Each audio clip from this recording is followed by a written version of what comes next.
Gazipur city কর্পোরেশনের ৫৩ নং ওয়ার্ডের বড় দেওড়া মণ্ডল মার্কেটে গড়ে তুলেছেন সুন্দর জীবন মাদকাসক্ত পুনর্বাসন ও সহায়তা ও পরামর্শ কেন্দ্র।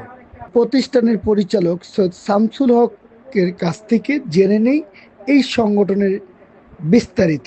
আমি সৈয়দ শামসুল হক, সুন্দর জীবন মাদকাসক্ত পুনর্বাসন কেন্দ্র, দেওরা মন্ডল মার্কেট, ৫৩ নং ওয়ার্ড। আসলে আমরা জানতে চাই যে প্রথমে যে ছেলেটা মাদকে আসক্ত হয় তার লক্ষণীয় কি, আর তাকে আমরা বুঝবো কিভাবে সে মাদকে আসক্ত?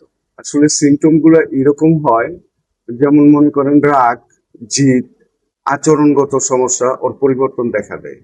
যেমন অনেক সময় ও রাগান্বিত হয়ে যায়, ও হঠাৎ হঠাৎ ক্রেজি হয়ে যায়, উত্তেজিত হয়ে যায়। তখন বুঝতে হবে যে ও কোনো না কোনো বিষয়ে আসক্ত। আর বিশেষ করে আপনার দেখা গেছে যারা গাঁজা সেবন করে, ইয়াবা সেবন করে, এই সমস্ত ছেলেগুলা হঠাৎ করে উত্তেজিত হয়ে যায়, উত্তেজিত হয়েই ঘরের ভিতরে জিনিসপত্র ভাঙচুর শুরু করে। এই হলো সিমটম গুলা। এই অবস্থা বিশেষ করে রাত্রে ঘুমাবে না, যারা ইয়াবা সেবন করে রাত্রে ঘুমাবে না। তো দেখা গেছে যে একটা সন্তান যখন নাকি রাত্রে ঘুমায় না, রাত্রে ২টা ৩টা পর্যন্ত জায়গা থাকে, মা জিজ্ঞেস করে, বাবা জিজ্ঞেস করে যে কিরে তুই এখনো কি ঘুমাস না কেন? ঘুম আসতেছে না। তো বুঝতে হবে যে এই ছেলেটা কি করে এই রাত্রে ৩টা ৪টা পর্যন্ত কেন ঘুমাইলো না। এটা যদি সন্তানকে যদি চেক করে যদি ব্যাপারে সে ধরতে পারে, তাহলে তো ধরতে পারলোই। ধরার পরে যদি অনেক মা বাবা আছে যে রাত্রে ঘুমায় না, অনেক প্রশ্ন করে, অনেক বাবা আছে যে বলে যে রাত্রে ঘুমায় না ভাই, অহেতুক জিদ করে, রাগ জিদ করে, ঘরের জিনিসপত্র ভাঙচুর করে, মারপিট করে। এই যে এই সমস্ত সিমটম গুলো যখন নাকি দেখা দেয়, তখন বুঝতে হবে যে ছেলে কোনো না কোনো বিষয়ে আসক্ত। আরেকটা বিষয়, আমরা আপনাদের এখানে যখন আমাদের সন্তানরা এই মাদকে তারা যে এডিক্টেড হবে, তখন আপনাদের এখানে দিলে আমরা কতটুকু সুফল পাবো?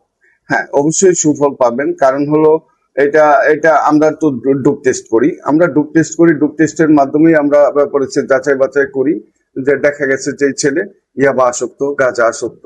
তখন আমরা ও বাবা মাকে বলি, এবং আমাদের এই সেক্টরে যারা কাজ করে এদের প্রত্যেকের কেস হিস্ট্রি আছে, প্রত্যেকটা ক্লায়েন্টের কিন্তু কেস হিস্ট্রি আছে। সেটা কেস হিস্ট্রিটা এরকম, যেমন মনে করেন ও থেকে পাইলো, ও কি খাইলো, কার কাছ থেকে খাইলো, কার কাছ থেকে পাইলো, এই সমস্ত কেস হিস্ট্রি গুলো যখন নাকি আমরা বর্ণনা করি, বাবা মাকে আমরা জানাই দিই যে আপনার ছেলে এই আপনার ছেলে করতো। আরেকটা বিষয় জানবেন যে এই যে আপনাদের মধ্যে মতো নিরাময় কেন্দ্রগুলি আছে, কিছু কিছু অভিভাবকের মনে একটা ইয়ে আছে, ভয় আছে, মানে তারা বুঝে করে বা না বুঝে করে জানি না, যে বাচ্চাদের রিহেব সেন্টারে দিলে বা নিরাময় কেন্দ্রে তাদেরকে মাইর ধরে করা হয়। না, গায়ে হাত দেওয়া যাবে না, গায়ে হাত দেওয়া যাবে না। কারণ হলো আপনার বর্তমানে আমাদের ডিএনসি কর্মকর্তা যারা আছে, ডিডি সাহেব সরাসরি নির্দেশনা দিয়ে দিছে, প্রত্যেকটা গাজীপুরে যতগুলো রিহ্যাব সেন্টার আছে একটা ফুলের আঁচড় টাচ করা যাবে না, একটা টাচ করা যাবে না। আপনার সন্তানকে টাচ করার আমরা কি? আমরা যদি নিয়ন্ত্রণ না করতে পারি, বাবা মাকে দিয়ে দেব যে আপনার ছেলেকে নিয়ন্ত্রণ করতে পারতেছি না, কিন্তু সম্পূর্ণ নিষেধ গায়ে টাচ করা। তো অসংখ্য ধন্যবাদ, আপনি আমাদেরকে সময় দিয়েছেন।